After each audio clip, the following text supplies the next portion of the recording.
Assalamualaikum warahmatullahi wabarakatuh. Berjumpa lagi dengan Ibu Rina Mardiati. Nah, masih di mata kuliah Sistem Kendali dan menyambung dari pertemuan yang terakhir kemarin kita sudah membahas mengenai transformasi Laplace ya, yaitu adalah sebuah metode untuk menyelesaikan masalah persamaan diferensial gitu ya, persamaan diferensial menggunakan transformasi Laplace ya, di mana kita tahu bahwa dalam sebuah sistem itu model matematisnya itu biasanya direpresentasikan dengan persamaan diferensial ya. Oke. Nah, sekarang kita akan lanjutkan ya mengenai fungsi alih dan diagram blok ya.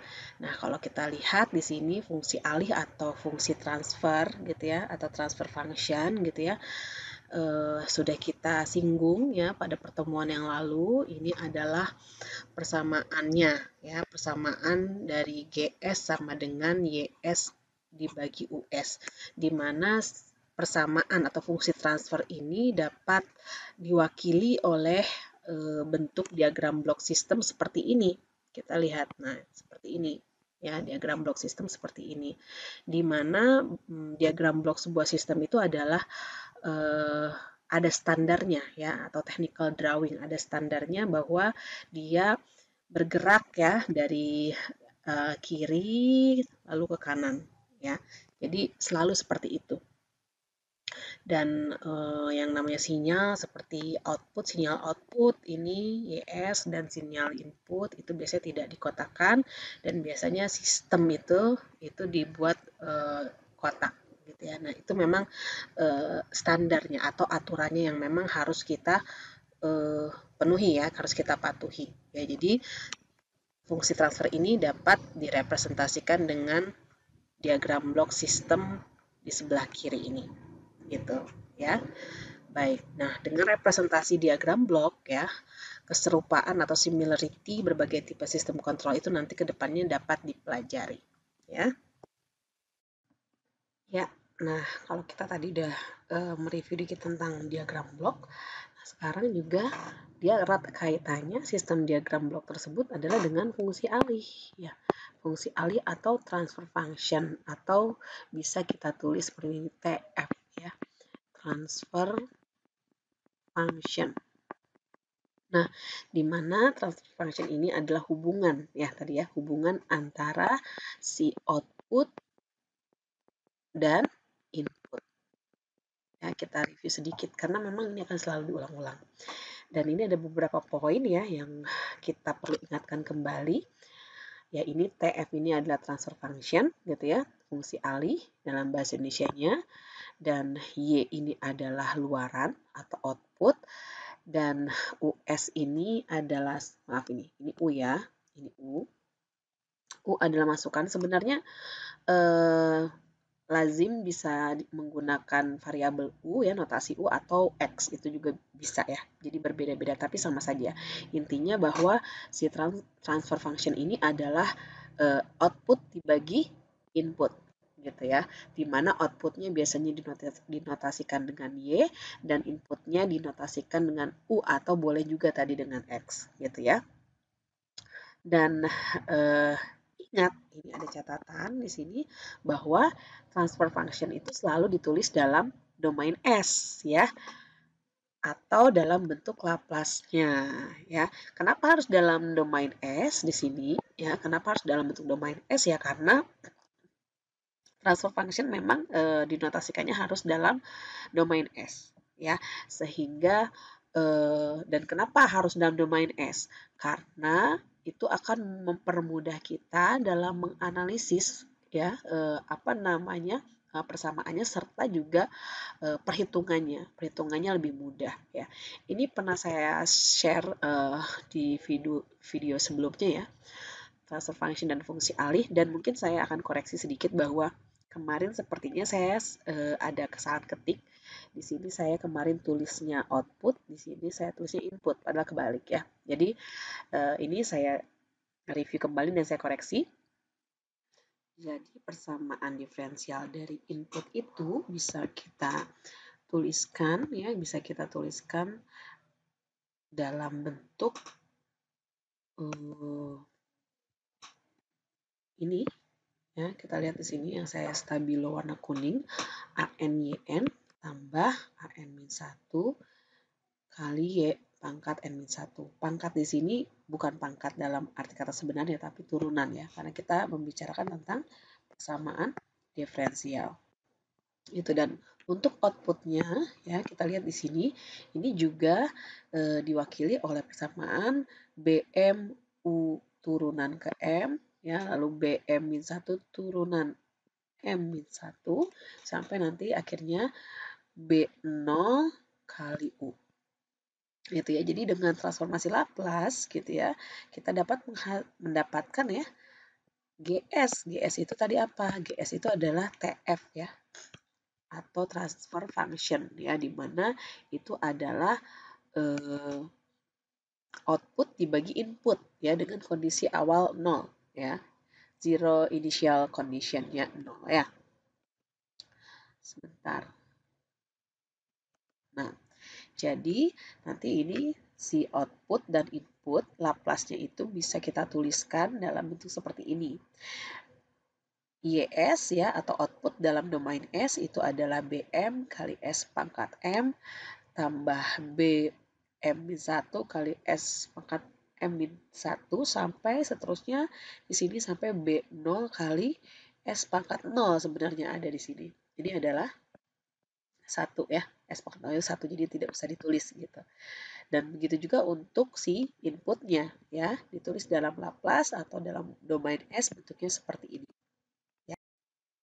Nah, selanjutnya adalah fungsi alih. Ini ada beberapa hal yang perlu kita sama-sama pahami ya, bahwa fungsi alih itu dia adalah model matematis ya, model matematis sebuah sistem ya, dalam bentuk persamaan diferensial yang menunjukkan hubungan antara input dan output.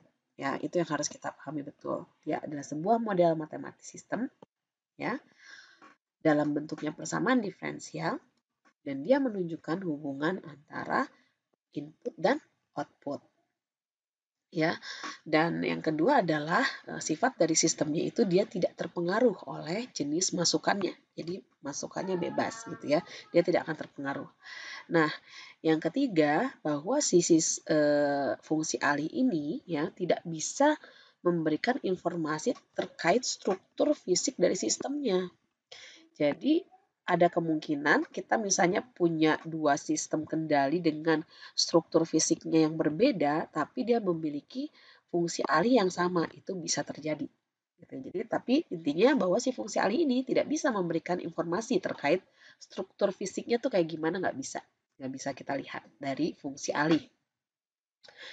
Yang keempat, nah, jika fungsi alih atau transfer function ini sudah diketahui, nah tentunya kita dapat mempelajari serangkaian masukan yang sudah diketahui. Artinya kita dapat mempelajari karakteristik dari sistem, gitu ya. Jadi luaran sistem itu dapat kita pelajari. Kalau kita misalnya sudah menemukan transfer function-nya atau fungsi alihnya. Nah, tapi, nah ini yang kedua ini sedikit koreksi, jika transfer function-nya belum diketahui, maka kita bisa mencari tahu ya tentang transfer function dengan mencobakan beberapa serangkaian masukan yang telah diketahui gitu ya. Kemudian dipelajari luarannya. Masukannya itu maksudnya inputnya, misalnya inputnya bisa berupa uji step, rem, dan lain-lain yang kita udah tahu karakteristiknya gitu. Lalu kita lihat outputnya sehingga kita bisa menganalisis dan kita bisa mengetahui transfer function-nya. Dapat dicari tahu ya transfer function-nya. Beda kalau misalnya transfer function-nya sudah diketahui ya. Tentunya kalau misalnya sudah diketahui, maka luaran sistem itu kita dapat juga dipelajari dengan cara memasukkan serangkaian masukan. Nah, serangkaian masukan itu yang tadi kita coba uji step, uji rem, kita masukkan sinyal-sinyal yang memang kita sudah ketahui ya seperti apa dia karakteristiknya. Ya, seperti itu. Kita lanjutkan, misal di sini ada sebuah diagram blok sistem tertutup ya dengan kondisi ideal. Kita lihat di sini, dan sistem di sini kita representasikan dalam kotak ini, itu adalah GS dan juga ada HS ya. Jadi ini adalah sistem tertutup yang pernah kita singgung ya di pertemuan awal ya. Oke, baik. Ya, jadi kalau kita lihat di sini kita punya yang namanya input ya, sinyal input ya, itu adalah RS ya. Ini adalah sinyal input atau misalnya apa namanya set point ya, biasa set point. Lalu dia masuk ke sistem dan dia mengeluarkan sinyal output ya, sinyal output YS. Nah, di mana karena ini adalah sistem tertutup ya, dia umpankan kembali ke sistem ya, sini umpankan kembali. Jadi YS itu sinyal outputnya diumpankan ke sistem HS ya. Lalu atau HS ini di sini adalah sistem feedback di mana dia akan mengeluarkan output ya, sinyal output BS, di mana nanti sinyal output BS ini akan masuk ke junction di sini di mana akan menghasilkan error ya. Error ini adalah kita tahu adalah RS dikurangi BS gitu ya.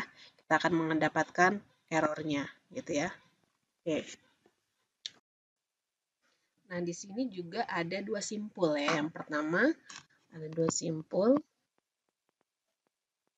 Yang pertama adalah ini, titik percabangan ya. Ini simpul yang pertama, di mana simpul titik percabangan ini adalah dia bercabang untuk mengeluarkan sinyal output dan juga dia apa namanya mengembalikan ya, mengumpan kembali sinyal output ke dalam sistem HS gitu. Dan yang kedua, di sini ada simpul titik penjumlahan yang tadi sudah saya sebutkan bahwa titik penjumlahan ini ada sistem plus minus di sini di mana untuk mendapatkan error ini gitu ya, ini merupakan RS dikurang BS ya, yang ini. Dan di mana pastinya setiap simpul ini mereka juga punya karakteristik atau behavior yang berbeda-beda ya, yang akan nanti dijelaskan ke depannya. Ya, baik, jadi dari diagram blok sebelumnya ya tentang apa namanya sistem kendali tertutup ya yang idealnya itu kita bisa mencari hubungan antar blok dan juga antar sinyal ya hubungannya. Jadi kalau kita gambarkan tadi di dalam bentuk skala yang lebih kecil ini mungkin ada kekurangan di sini ada sorry. Nah, di sini ada plus, di sini ada minus ya. Jangan lupa ya titik penjumlahan. Ya, hubungan yang pertama adalah feed forward ya. Di sini kita bisa lihat feed forwardnya adalah jika kita punya input ES ya, lalu masuk ke GS gitu ya, lalu keluar dia YS gitu ya, maka kita bisa peroleh si GS ini ya. Kita perhatikan yang ini saja alurnya. Si GS ini adalah YS atau output dibagi input ya. GS adalah output dibagi input gitu ya dari yang ini. Lalu yang kedua yang perlu kita perhatikan adalah open loop ya.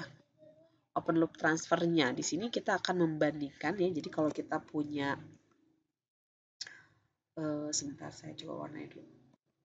Punya input ES lalu kita punya output BS di sini tapi open loop ya. Jadi dia akan melewati ya ini sistem GS lalu dia ke sini dan juga HS ya. Sehingga dia mengeluarkan atau menghasilkan output BS. Nah, sehingga kita ketahui bahwa tadi ya bahwa GS kali HS ya karena ada dua sistem ya itu adalah outputnya BS dibagi dengan inputnya HS ya, BS dibagi HS. Nah, lalu yang ketiga adalah closed loop.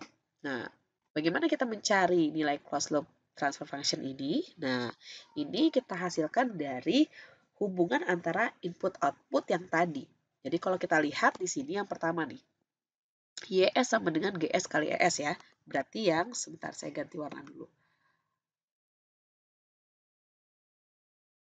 Yang ini. Oke. Nah, untuk yang pertama ya YS sama dengan GS kali ES. Kita lihat berarti yang ini. ya, bahwa GS kali ES sama dengan YS. Itu yang pertama. Lalu yang kedua, kita peroleh bahwa ES itu ya merupakan, kalau kita lihat di sini kan ada titik penjumlahan ya, merupakan RS. Nah, gitu ya, ini RS-nya positif ya. Jadi ES itu adalah RS dikurang BS ya, karena ini tandanya negatif. Dikurang BS, sehingga kita peroleh ini. Yang ketiga, BS. BS sendiri kalau kita lihat dari open loop di sini kita punya YS gitu ya. YS kali HS adalah BS, atau kita bisa tulis BS sama dengan HS kali YS. Hasilnya ini ya. Sehingga dari yang pertama ini ya, YS sama dengan GS kali ES ya, yang ini kita ganti si ES-nya itu menggunakan RS min BS. Ya, jadi kalau saya tulis di sini supaya lebih jelas, kita punya YS itu sama dengan GS dikali ES. Nah, lalu kita ganti si ES-nya ini dengan ini, yang kedua. Ya, sehingga kita peroleh YS sama dengan GS ya kali RS dikurang BS. Nah, seperti itu. Nah, lalu yang berikutnya apa? Ya, kita ganti si BS-nya ini dengan yang ini. Nah, sehingga kita peroleh YS sama dengan GS kali RS dikurang BS-nya itu adalah HS kali YS. Nah, sehingga hasilnya tuh ini ya, turunannya. Rincian lebih jelasnya seperti itu. Hasilnya yang pertama. Yang kedua kita sederhanakan karena yang akan kita cari itu YS ya. YS-nya berapa? Ya kita kumpulkan yang mengandung YS ya. Kumpulkan yang mengandung YS, tentunya kita jabarkan dulu yang sebelah yang sebelah kanan ini, ruas sebelah kanan ini dikali-kalikan. Ya, seperti itu ya. Ini menjadi GSRS gitu ya. Yang ini menjadi GSHSYS. Lalu dia pindah ke ruas kiri. Jadinya seperti ini. Nah, sisanya di sini ini ya, GS kali RS. Nah, gitu. Lalu kita punya yang namanya sebentar biar lebih jelas. Kita punya yang namanya YS dikeluarkan di sini. Nah, YS-nya. Jadi 1 tambah GS HS sama dengan GS kali RS. Ini tetap. Sehingga untuk mencapai atau memperoleh YS, kita pindahkan si ini ke ruas kanan. Sehingga kita peroleh hasilnya seperti ini. Ya, YS sama dengan GS-nya saya sempat di sini ya, ini dibagi 1 tambah GS kali HS di sini dikali RS. Nah, jadi penurunannya seperti itu. Untuk mencapai closed loop tadi memperoleh persamaan closed loop transfer function yang tadi. Ini yang biasanya nanti akan sering didengar ya, bahwa dia transfer functionnya adalah GS per 1 tambah GS kali HS ya, seperti itu. Oke, berikutnya bagaimana jika diagram blok sistem tertutupnya ini ada gangguannya. Nah, di sini kita lihat gangguannya itu, kita misal adalah ada sinyal DS ya, itu adalah gangguannya. Nah, artinya bagaimana kita merepresentasikan sebuah sistem dengan gangguan seperti ini, ada 2 respon yang akan kita hitung ya. Yang pertama adalah respon itu kan iya ya, atau output ya, maksudnya output dari si gangguan ya, dan atau D di sini maksud Ibu. Dan satu lagi adalah output atau respon dari si RS. Gitu ya, dari si RS atau R. Nah, nanti akan kita totalkan ya, akan kita totalkan. Nah, jadi seperti yang saya tadi bilang bahwa nanti output dari sistem ini ya, output totalnya akan kita jumlahkan ya, akan kita jumlahkan. Nah, ini akan kita jumlahkan ya, total YS. Nah, ini akan jumlahkan. Nah, bagaimana mencari output dari disturbannya tadi? Nah, artinya kita akan menganggap si sinyal disturban ini adalah sebagai input. Ya, input ya. Lalu dia akan masuk ke sistem. Berarti G2 ini akan dianggap sistemnya. Lalu di sini kita lihat dia diumpan balikan ke HS dan juga GS. Ya, jadi kalau kita lihat tadi untuk skema open loop yang ideal yang sederhana tadi, kita bisa peroleh bahwa si YS ya, YS itu adalah GS ya dibagi 1 tambah HS gitu ya kali GS dikali RS gitu ya. Di mana di sini sistem feedbacknya adalah HS. Nah, kalau kita lihat yang disturban ini ya, maka output dari sinyal disturbannya ini adalah menganggap si sistemnya itu adalah yang G2 ini, lalu HS dan GS ini adalah sistem feedbacknya. Jadi kalau saya buat persamaannya ya, berarti kita peroleh di sini YD per YDS ya. Sebenarnya nggak ditulis S juga nggak apa-apa. Itu sama dengan ya, atau per D.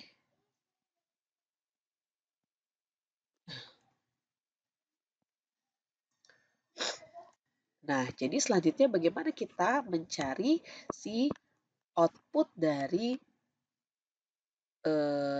inputan disturbannya ini, sinyal disturbannya. Kalau kita lihat di sini, saya ganti warna dulu. Berdasarkan ini ya tadi, ya kita bisa tulis bahwa output per input berarti Y disturban ya. Per inputnya apa? Ini ya inputnya D ya, DS itu sama dengan sistemnya GS tadi ya. Sistemnya GS maksud saya G2, maaf G2 gitu ya, G2S. Jadi saya tulis G2S G2S. Nah, lalu dibagi 1 tambah. Nah, tadi feedbacknya apa? Ini ya G1 dan H.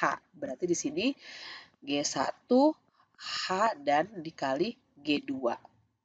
Nah, ini output dari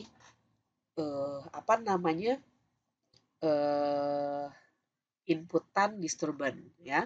Inputan disturban. Atau tadi kalau mau kita tulis dalam bentuk seperti ini, berarti bentuknya adalah output dari inputan disturban tadi, ini adalah sama dengan G2S dibagi 1 tambah G1, ini saya nggak pakai S ya, kali H kali G2 dikali D. Gitu ya, sederhananya seperti itu. Nah, selanjutnya yang kita perlu cari adalah yang ini. Output dari respon dari set point-nya dari RS. Berarti kalau kita lihat, saya ganti ini dulu ya. Biru aja. Nah, kalau kita lihat di sini kita punya inputnya adalah RS ya, ini input. Outputnya adalah YS gitu ya. Ini adalah output di mana sistemnya itu G1 dan G2. Feedbacknya yang ini.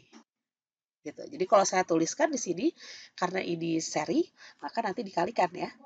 Jadi kita bisa peroleh output dibagi input berarti YS per RS sama dengan gitu ya. Sistemnya apa? Sistemnya G1 dan G2. G1 G2 dibagi ya 1 tambah sistemnya G1 G2 sama ini feedbacknya di HS H. Nah, ini dia output dari respon output dari set point-nya. Ya, jadi kalau saya tulis di sini tadi ya bahwa YS itu tadi ya dia G2 ini tambah. Nah, mohon maaf ini ada kekurangan G2 dibagi 1 tambah G1 G2. Jadi respon YS terhadap gangguan DS itu kita menganggap sistemnya itu G2-nya ya. Nah, yang ini. Sedangkan dia sisanya ini HS lalu masuk ke G1 itu adalah sistem feedback-nya. Nah, sedangkan untuk yang kedua tadi, ya, respon YS terhadap referensi ya, input referensi itu adalah ini. Kita menganggap si G1, G2 itu adalah sistemnya. Karena dia seri, berarti dia dijumlahkan.